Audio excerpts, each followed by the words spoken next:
सूरज उगने से बदलते हैं ये धरा आसमान, चलते रहने से हो जाती है हर मुश्किल आसान। चिंता को छोड़ कर आओ कर ले मन में शुभ चिंतन, हर पल को कर ले सफल सफल कह रही है ये पवन। संवार ले सुधार ले कर समस्या का समाधान, संवार ले सुधार ले कर समस्या का समाधान, कर समस्या का समाधान, कर समस्या का समाधान, कर समस्या का समाधान, कर समस्या का समाधान, कर समस्या का समाधान।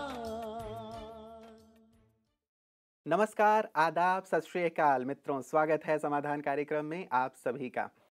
एक बार एक प्रोफेसर अपने विद्यार्थियों को कुछ सिखा रहे थे। उन्होंने पूछा विद्यार्थियों से कि जब व्यक्ति क्रोध करता है तो वो चिल्लाता क्यों है, जबकि जिस पे वो क्रोध कर रहा होता है वो उसके सामने ही खड़ा होता है।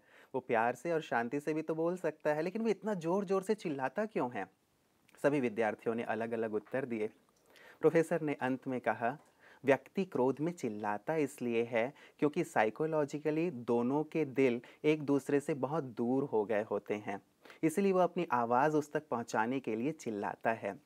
और ठीक इसके विपरीत जब व्यक्ति प्यार भरी बातें करता है तो बहुत धीमे से, बहुत सॉफ्टली और बहुत स्वीटली बात करता है, क्योंकि उन दोनों के दिल नज़दीक होते हैं। और जब कभी प्यार ज़्यादा गहरा हो जाता है तब तो और बोलने की ज़रूरत भी नहीं होती है, तब तो आँखें ही बोलती हैं। इसीलिए जब हम क्रोध करते हैं तो वास्तव में दूरियां बढ़ती चली जाती हैं और इसीलिए व्यक्ति बहुत तेज चिल्लाता है। परमात्मा प्यार के सागर हैं, हमारे पिता हैं। उन्हें हम नफ़रत का सागर तो नहीं कहते, हम गुस्से का सागर तो नहीं कहते। और जब हम ये कहते हैं कि भगवान हमारे पिता हैं, वो प्यार के सागर हैं, तो क्यों ना हम भी एक दूसरे से प्यार से बात करें, शांति से बात करें। इससे ही मिठास बढ़ती है, संबंधों में बहुत ज़्यादा सुकून मिलता है, सुख मिलता है। तो आइए इसी मिठास के साथ, इसी प्यार के साथ आज के समाधान की शुरुआत करते हैं। दाता जी बहुत बहुत अभिनंदन है, स्वागत है। Thank you. दाता जी, क्रोध में व्यक्ति कितना दूर दूर दूर होता चला जाता है और प्यार में तो शब्दों की ही आवश्यकता नहीं होती। माँ जैसे अपने बच्चे के सामने खड़ी होती है तो बच्चा देख देख के कितना खुश होता है, मुस्कुराता है। सचमुच ये दिलों की दूरी जी अब एक बहुत ही भयंकर स्वरूप ले चुकी है और क्रोध तो मनुष्य का महाशत्रु बन गया है, जिससे अनेक बीमारियां पैदा होती हैं। चिल्लाता क्या है, मनुष्य आपे से बाहर ही हो जाता है और वो कुछ भी बोल देता है, संबंधों में दूरी बढ़ा देता है। मनुष्य एक दूसरे को देखना नहीं चाहता, बात करना नहीं चाहता है और इससे बहुत नुकसान होते हैं। तो सचमुच अगर प्रेम की गंगा बहने लगे मनुष्य के चित्त में तो ये दिलों की दूरी समाप्त होकर दो दिल मिलकर एक हो जाएं और संसार की बहुत सारी समस्याएं तो लोप हो जाएं। व्यक्ति ये सोचता है कि सामने वाला मुझे प्रेम करे तो मैं प्रेम दूं, और जब सामने वाला ही गुस्सा कर रहा है तो मुझे भी गुस्सा करना पड़ता है, नफरत कर रहा है तो मुझे भी नफरत करना पड़ता है। तो ऐसे में क्या करना चाहिए, शुरुआत कहाँ से और किससे होनी चाहिए?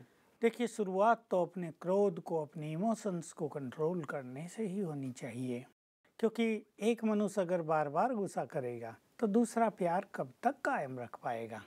आखिर उसकी भी अपनी फीलिंग्स होती हैं। एक व्यक्ति बार बार बुरा बोलता रहे, गुस्से में तो मुख्य बात हो जाती है जो शब्द उच्चारण किए जाते हैं क्रोधित होकर, केवल आंखें लाल कर लेना या चिल्ला के बोलना यही नहीं, पर वो शब्द क्या बोल रहा है, वो दूसरों के दिल को कितना हर्ट कर रहा है। तो पहला परिवर्तन यहीं से प्रारंभ करना पड़ेगा। थोड़ा सा अपने को धैर्यवत करके शांत करना पड़ेगा। राजयोग यही तो सिखाता है हमें कि विभिन्न परिस्थितियों में जहाँ तुम्हारी कामनाओं के प्रतिकूल सब कुछ हो रहा हो, वहाँ भी तुम शांत और धैर्यवान बनकर रहो तो बिगड़े काम भी संवर जाएंगे। और क्रोध तो संवरे कामों को भी बिगाड़ डालता है। क्रोध से नुकसान ही नुकसान है। और विशेष रूप से जो लोग राजयोग के पथ पर हैं, जो अपने चित्त को शांत करना चाहते हैं या जो अपने परिवारों में प्यार की गंगा बहाना चाहते हैं, उनके लिए तो क्रोध महाशत्रु है। बाह्य शत्रुओं से तो मनुष्य किसी भी तरह बच लेता है, लेकिन ये अंदर के शत्रु मनुष्य को नष्ट कर डालते हैं। बाद में महसूस करते हैं कि गुस्सा हमने किया, ठीक नहीं किया, उसे कंट्रोल भी करना चाहते हैं, लेकिन वो कंट्रोल नहीं कर पाते, वो बाहर निकल ही आता है। ऐसे लोगों को क्या अभ्यास, स्पिरिचुअल प्रैक्टिस आप देंगे जिससे क्रोध को वो जीत हाँ, सके? क्रोध एक ऐसा सब्जेक्ट है जिस पर हमारे यहाँ भी बहुत अच्छे अच्छे कार्य होते हैं। प्रोजेक्ट चलाए गए पीछे 6-6 मास के कि सभी अपने को क्रोध मुक्त करें, और बहुत लोग इसमें लग गए और किसी सीमा तक सभी ने सफलता प्राप्त की।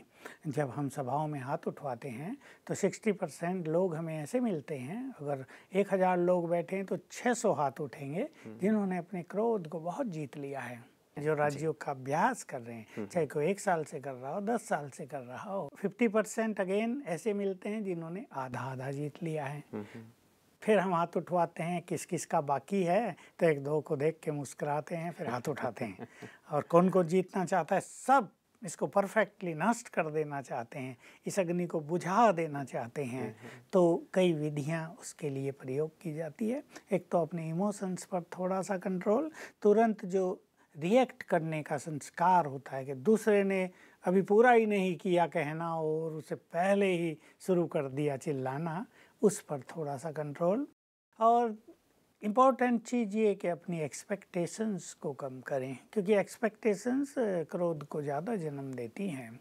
क्रोध से जो होने वाले नुकसान हैं उनको भी बुद्धि में रखना पड़ेगा कि इससे बीमारियां बढ़ती हैं, हाई ब्लड प्रेशर होता है, हार्ट पर इसका बुरा इफ़ेक्ट आता है, और मनुष्य की कंसंट्रेशन नष्ट हो जाती है। लंबे समय तक उसके मन में एक चिड़चिड़ापन हो जाता है, काम में उसका मन नहीं लगेगा तो बिगड़ेगा सब कुछ। लेकिन जो राजयोग में इसकी मुख्य साधना है वो ये है कि सवेरे उठकर दिन में भी 1-2 बार कर लिया जाए, सोने से पहले कर लें, मैं आत्मा हूँ, शांत स्वरूप हूँ। एक चीज़, इसकी थोड़ी अच्छी प्रैक्टिस 7 बार कर लें सवेरे उठ के, 21 बार कर लें, मैं आत्मा पीसफुल हूँ। इस संकल्प को रिपीट करें, विद गुड फीलिंग में हूँ। दूसरा संकल्प ये कर लें, क्रोध मेरा संस्कार नहीं है, मेरा संस्कार तो शांति है। क्रोध मेरा संस्कार नहीं है, मेरा संस्कार तो शांति है। तो हमारी बुद्धि इसको स्वीकार कर लेगी, क्रोध तुम्हारी चीज़ नहीं है, तुम्हारी असली संपत्ति तो शांति है। और तीसरा, सवेरे ही एक और अच्छा प्रयोग कर सकते हैं, जिन लोगों पे विशेष क्रोध आता है ना, जी, ऐसे हर एक के सामने होते हैं 2-4 लोग, गिने चुने ही होंगे, चाहे एक लड़का होगा, चाहे अपनी पत्नी होगी, या ऑफिस में कोई 2-4 वर्कर होंगे, फैक्ट्री है तो उसमें होंगे। तो जस्ट सवेरे उठकर ही ऐसा संकल्प करें, वो सभी बहुत अच्छी आत्माएं हैं, मैं उन सब को बहुत प्यार करता हूँ, वो मुझे प्यार करते हैं, मैं उन्हें प्यार करता हूँ, हमारा ये सुंदर परिवार है, इसमें प्यार ही प्यार है, चारों ओर प्यार की तरंगे फैल रही हैं, यहाँ क्रोध का कोई स्थान नहीं। आज से मैं अपने क्रोध को कम करता चलूँगा, क्यों मैं अग्नि में जलूँ रोज रोज, इस अग्नि ने तो मुझे तपा दिया है। इस तरह का स्वयं से चिंतन, तो इतनी कुछ विधियां अपनाएंगे तो क्रोध का जो एक डिग्री है वो डाउन होने लगेगी। और बहुत लोगों ने इसमें सफलता पाई है, ऐसा कुछ नहीं है। हमारे यहाँ आने वाले तो जैसे मैंने कहा 60% तो बहुत जल्दी इससे मुक्त हो जाते हैं, और इसका प्रभाव उनके परिवारों पर बहुत ही सुंदर पड़ता है। जब वो देखते हैं कि कल तक जो व्यक्ति शांत नहीं रहता था, चाय में जरा सी लेट हो गई तो गर्म हो रहा है, मिर्ची थोड़ी ज़्यादा पड़ गई थाली छोड़ के भाग रहा है, तुम ही खा लो इसे, क्या क्या बोलता रहता है, वो व्यक्ति अब शांत हो गया है।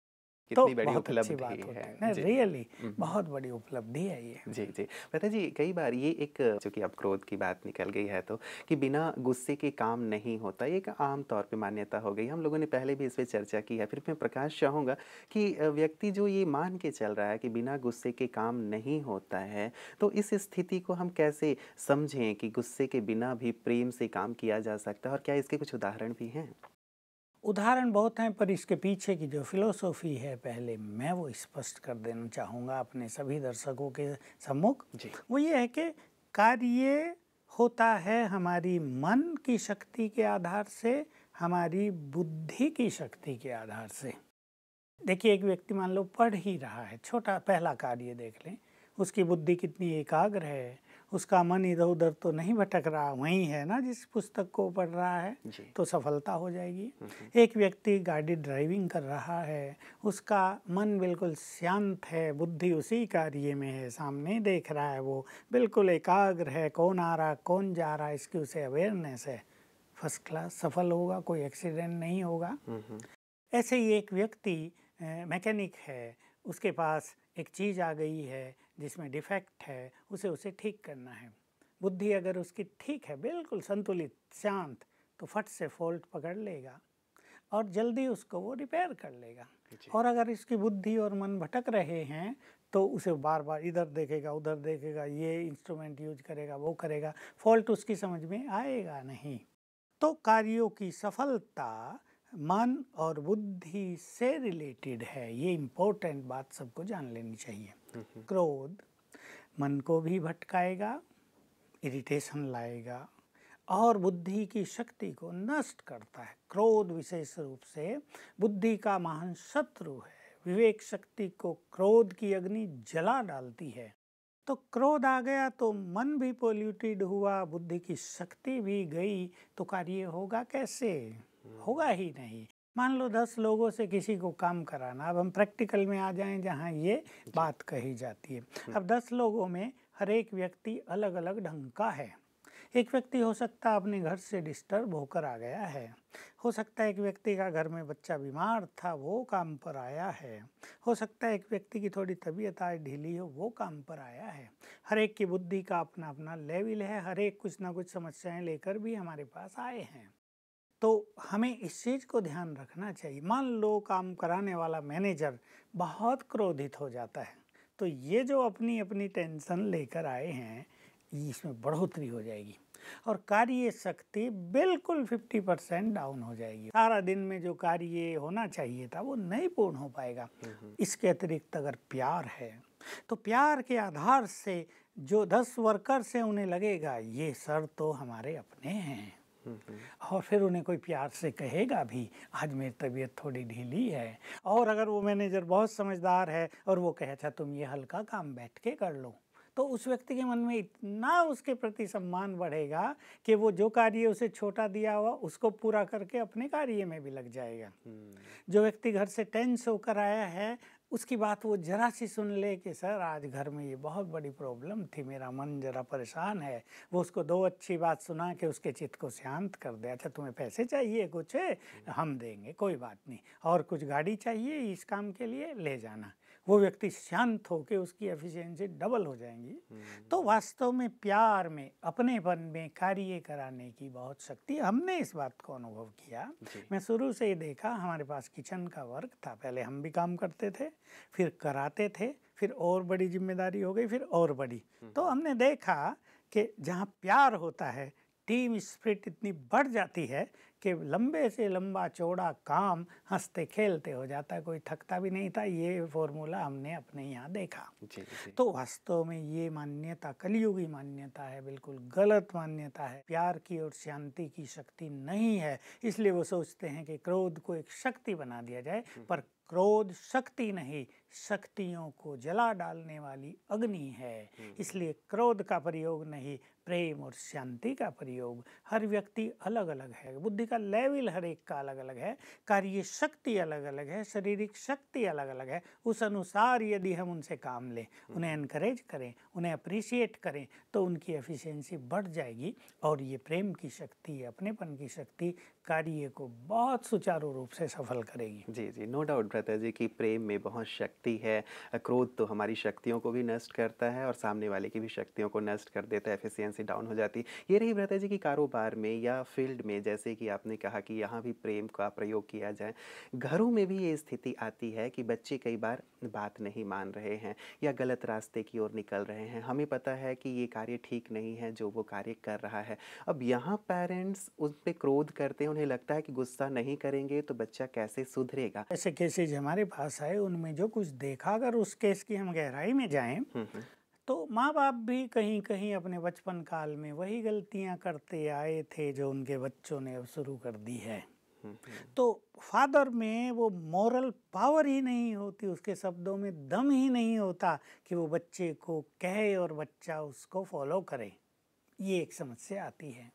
जिसके माँ बाप चरित्रवान हैं, बच्चे बहुत आज्ञाकारी रहते हैं। वो बच्चों को अपने प्रेम में ऐसा बांध के रखते हैं कि वो कहते हैं बच्चे जो आप कहें बस वही ठीक है, आप ही हमारे लिए अच्छे से अच्छा सोचते हैं, आप ही तो हैं हमारे सब कुछ। और वो अपने बच्चों का ध्यान भी रखते हैं, वो युवकों को समझते भी हैं। वर्तमान का जो माहौल है उसका प्रभाव युवकों पर क्या हो रहा है, उसके अनुसार वो उनकी मेंटलिटी को समझे।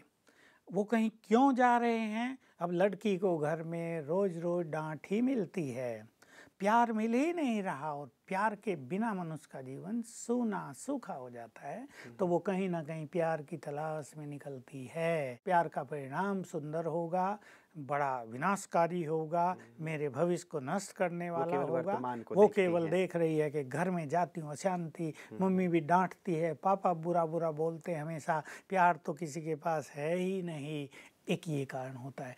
इस चीज़ को माता पिता को बहुत अच्छी तरह रियलाइज करना चाहिए कि बच्चे जब बड़े हो रहे हैं, वो 16 साल के हो गए, 18 साल के हो गए, 20 साल के हो गए, उन्हें भी कुछ चाहिए, उनकी भी अपनी कुछ भावनाएं हैं, उनकी भी अपनी फीलिंग्स हैं, और आजकल के समय में वासनाएं भी उनके अंदर बहुत बढ़ रही हैं।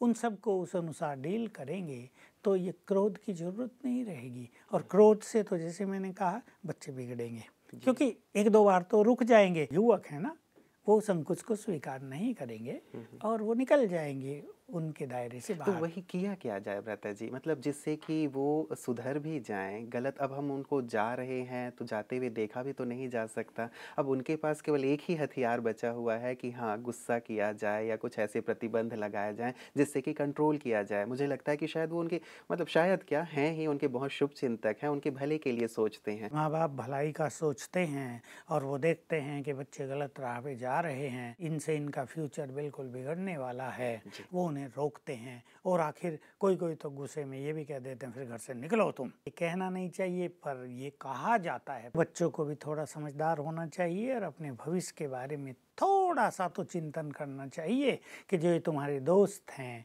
ये सब स्वार्थी दोस्त हैं। ये मतलब पूरा होते ही ये आज तुम्हारे दोस्त हैं, कल तुम्हें ये बिल्कुल साथ नहीं देंगे। उनकी अपनी दुनिया होगी, वो तुम्हें अकेला छोड़कर बिल्कुल चले जाएंगे। दूसरी बात, माँ बाप में चाहिए स्पिरिचुअल पावर, आत्मिक स्नेह, ऐसा अच्छा स्वमान कि वो प्यार की ऐसी भाषा बोलें, ऐसी प्रेरक भाषा बोलें कि बच्चे समझ जाएं, रियलाइज करें। आदेश सदा पालन नहीं कर सकते बच्चे। अगर उनको रियलाइज करा दिया जाए कि तुम्हारा ये समय बहुत इम्पोर्टेंट है, इससे तुम्हारा भविष्य बहुत सुंदर हो जाएगा। देखो फलाने के बच्चे कैसे कैसे अच्छे हो गए हैं क्योंकि उन्होंने अपनी पढ़ाई पे ध्यान दिया है। माँ बाप को भी शाउटिंग करना नहीं पड़ेगा। इंटरनेट ने, मोबाइल ने, फ्रेंडशिप ने, बॉयफ्रेंड गर्लफ्रेंड, ये जो महामारी भारत में आ गई है, इसने युवकों को पथभ्रष्ट कर दिया है। क्योंकि बात ये ही नहीं, बात दूसरी भी है कि लड़की बहुत होशियार है पढ़ने में, 12th में 91% मार्क्स आए हैं, लेकिन मैं बैंक के छोटे छोटे एग्जाम को भी क्वालिफाई नहीं कर पा रही हूँ। बीए कर लिया उसके बाद नहीं हो रहा है। मैंने कहा क्या हुआ, क्या कहा, पढ़ाई में मन नहीं लगता। फिर एक ही संकल्प आता है कि मेरे से नहीं हो पाएगा, निगेटिव संकल्प कि 3 बार तो मैं कर चुकी हूँ, मेरे से होगा ही नहीं। बहुत होशियार लड़की, उसकी मानसिक स्थिति ये आ गई। फिर मैं उसको धीरे धीरे प्यार से मैंने कहा बताओ, अच्छा मुझे अपनी सच बात बता दो, क्या हो रहा है तुम्हें, नेट पे ज़्यादा जाती हो क्या? नहीं नहीं नेट पे तो नहीं। मैंने कहा बॉयफ्रेंड? नहीं नहीं नहीं नहीं। मैं समझ रहा था उसकी लैंग्वेज से, उसके फ़ोन पे जो उसके हाव भाव मुझे समझ में आ रहे थे। मैं कहा देख लो बुद्धि कहीं तो भटकी ज़रूर है। फिर थोड़ा थोड़ा बता दिया बस। मैंने कहा ज़्यादा ना बताओ, अपना सीक्रेट अपने पास रखो। मुझे आपको इतना ही कहना है कि ये जीवन तुम्हारे लिए बहुत इम्पोर्टेंट है। अगर तुम इस एग्ज़ाम को क्वालिफाई कर लेती हो तो ये निराशा भी तुम्हारे जीवन से हट जाए, तुम्हारे जीवन में कॉन्फिडेंस बहुत आ जाए बुद्धि में, और तुम अपने कार्य में सफल हो जाओ। ये सब काम फिर करते रहना, नेट तो तुम्हारे पास ही है ना, लैपटॉप तुम्हारा ही है। तो उसने समझा। मैंने कहा 6 मास के लिए तुम छोड़ दो सब कुछ, करो मेहनत कि बस हाँ फिर ओपन हुई कि मैं बहुत पढ़ती हूँ लेकिन याद नहीं रहता है। मैंने कहा ये कारण है क्योंकि तुम्हारी बुद्धि भटक गई है। अभी बॉयफ्रेंड का फ़ोन आ जाएगा, वहाँ आ जाओ, मैं वहाँ तुम्हारी इंतज़ार कर रहा हूँ। अब तुम्हारे घर में सब बैठे हैं, तुम जा भी नहीं सकती, किताब खोल के बैठी हो दिखाने के लिए कि मैं पढ़ रही हूँ, मन वहाँ भटका हुआ है, तो कैसे तुम्हें याद रहेगा। कहा यही हो रहा है बस। अब समय का प्रभाव है ये, इसमें माँ बाप भी क्या करें बेचारे। इसलिए ये स्थिति थोड़ी दयनीय तो हो गई है। तो युवकों को भी थोड़ा समझना चाहिए कि माँ बाप हमारे बारे में परेशान ना हो जाएं, माँ बाप हमारी चिंता कर कर के हाई ब्लड प्रेशर के शिकार ना हो जाएं, उनको हार्ट की बीमारी ना हो जाए जो आजकल हो रही है कि बच्चों की चिंता के कारण माँ बाप दोनों बहुत बेचारे दुखी रहने लगे कि हम इतना पैसा खर्च कर रहे हैं लेकिन हमारे बच्चे सफल नहीं हो रहे हैं। तो बच्चों को भी संभलना चाहिए और माँ बाप को भी क्रोध नहीं, बार बार प्यार, थोड़ा सा क्रोध दिखाना पड़े जस्ट तो दिखा सकते हैं लेकिन प्यार की शक्ति अंततः उन्हें सफल कराएगी। बिल्कुल, मतलब यहाँ भी परिवार में भी देखा जाए तो प्रेम की शक्ति से ही कार्य करना हमारे लिए ज़्यादा श्रेयस्कर है, क्योंकि क्रोध तो शायद दूरियां बढ़ा दें और बच्चे शायद बाहर प्यार की तलाश करने लगें। कई लोग भ्राता जी ऐसे हैं जिनके अंदर, अपने अंदर ही उस गुस्से को रख लेते हैं, बाहर नहीं निकालते हैं, अंदर अंदर ही उसे, जैसे कहते हैं ना कि अंदर एक उबाल आता है, बाहर भले नहीं निकालते लेकिन उसे अंदर पी जाते हैं। तो ऐसी स्थिति भी क्या ठीक है, या अंदर भी हमारे क्रोध ना आए, शांति और प्यार ही बना रहे, उसके लिए भी कुछ किया जा सकता है? ये स्थिति उनको आती है कि जिस पे वो गुस्सा करना चाहते हैं वो नहीं सकते, वो पावरफुल है, राइट। वो बड़ा है, वो कह नहीं सकते। लेकिन ये जो अंदर की घुटन है ये मनुष्य को अंदर ही अंदर मार डालती है, क्योंकि इसका इफेक्ट फिर ब्रेन पर बहुत ज़्यादा आता है। द्वंद्व होता है मन में, ये कहना चाहिए लेकिन कह या नहीं अंदर सकते। ही अंदर उनको गालियां दे रहे हाँ, होते हैं, अंदर बहुत अंदर ज़्यादा गाली बाहर दे नहीं रहे, निकालते बहुत हैं। कुछ बुरा बुरा निगेटिव सोच रहे हैं। जी, जी। इससे बहुत चीज़ें नुकसान अपने को होती हैं। जैसे अंदर निगेटिविटी हो गई, बहुत अंदर की जो गुड इमोशनल फीलिंग है, प्यार की फीलिंग है, मनुष्य के अंदर बहुत गुड इमोशंस भी तो है ना, वो उस क्रोध की अग्नि से अंदर ही अंदर जल गए। इसलिए कुछ बोल देने से वो चीज़ शांत हो जाती है, निकल जाती है। तो इसको भी ठीक कर लेना चाहिए। और हम जो ज्ञान और योग सिखाते हैं, ज्ञान का मतलब ही है कि हम अपने मन को मैनेज करना सीख जाते हैं कि ये हम सोच रहे हैं, अब ये सोचें। मान लो व्यक्ति है ही बड़ा, मान लो किसी बहू का ससुर है और वो ऐसे बहुत पावरफुल है और बहू को गुस्सा तो आता है लेकिन वो कुछ कह नहीं सकती, क्योंकि कहने के बाद उसकी चटनी बन जाएगी। तो अभी इसमें ज्ञान ये सिखाता है कि इसको कैसे मैनेज करो, अपने क्रोध को भी कैसे शांत करो, और दूसरों को अपनी बात फिर समय बीतने के बाद, तभी नहीं, समय बीतने के बाद अपनी अच्छी बात कैसे अच्छे ढंग से कहो। तो ज्ञान और योग का यही महत्व है। इसलिए हम सबको कहते हैं ईश्वरीय ज्ञान लो, राजयोग सीखो, तुम्हारी आंतरिक शक्तियाँ बढ़ें, प्रेम की शक्ति बढ़े, शांति की शक्ति बढ़े और तुम इन सब चीज़ों को ठीक से मैनेज कर पाओ। ये क्रिटिकल टाइम होता है भ्राता जी, जब ये उबाल आ रहा होता है कि कुछ कह जाऊं, कुछ बोल फिर जाऊं, कह जाते हैं, कह जाते हैं और बातें बिगड़ जाती हैं उस समय पे। ये जो स्थिति है भ्राता जी, जब ये उबाल आ रहा है, बहुत गुस्सा आ रहा है, क्या इंस्टेंटली उसी समय कुछ ऐसा किया जा सकता है कि वो गुस्सा बिल्कुल शांत हो जाए, शीतल हो जाए और हम थोड़ा समय का इंतजार कर लें? बस फिजिकली तो उस स्थान को छोड़ देना चाहिए। इस कमरे में हैं तो ज़रा उसमें चले जाएं और हो सके तो बैठ जाएं शांत में, आंखें बंद करके थोड़ी देर के लिए। पीछे पीछे भी आ सकते हैं दूसरे कमरे में, ये भी हो सकता है। लेकिन अगर हम चुप होंगे तो बात कम से कम बहुत ज़्यादा बिगड़ने से बच जाएगी। और अगर राजयोग सीखा है तो बस राजयोग के अभ्यास में शांति से बैठ जाएं, लेकिन इसके लिए भी अपने को कंट्रोल करना ही होगा। मंत्र की तरह इसको अपने अंदर उच्चारण करने लगे, I am a peaceful soul, मैं शांत स्वरूप आत्मा हूँ, मैं शांत हूँ, मैं शांत हूँ। तो कुछ समय लग जाएगा, 5-7 मिनट, लेकिन चित्त शांत हो जाएगा। फिर कुछ तो करना ही पड़ेगा, लड़ाई से तो अच्छा है, क्योंकि इसमें बहुत बड़े बड़े केस हो रहे हैं। जो मैंने कहा वो प्रैक्टिकल बात ही गई कि बहू को इसी तरह गुस्सा आया, गलती तो ससुर की थी, लेकिन बड़ों की गलती तो नहीं मानी जाएगी, न छोटे की मानी जाती है।